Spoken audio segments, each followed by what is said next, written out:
Saya kalau boleh ada Mamat Pejo tu, kalau boleh biar dia tengok jambatan ni.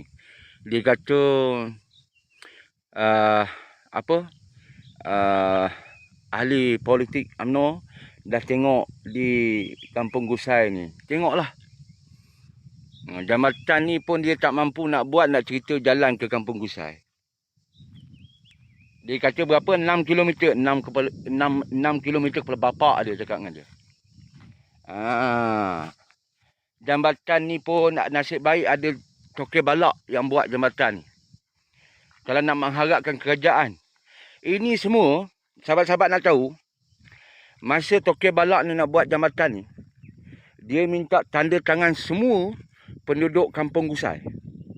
Minta tanda tangan daripada penduduk Kampung Gusai untuk membina jambatan ini, persetujuan untuk membina jambatan daripada Kuala Peradung ni sampai ke seberang sana. Sahabat-sahabat, minta semua orang kampung tanda tangan. Nasib baik kami tanda tangan. Kalau tak, mungkin tak ada lagi jambatan ni. Sahabat-sahabat, dia nak cerita pasal kerajaan, kononnya ambil perhatian dekat Kampung Gusai, kepala bapak dia. Geram aku.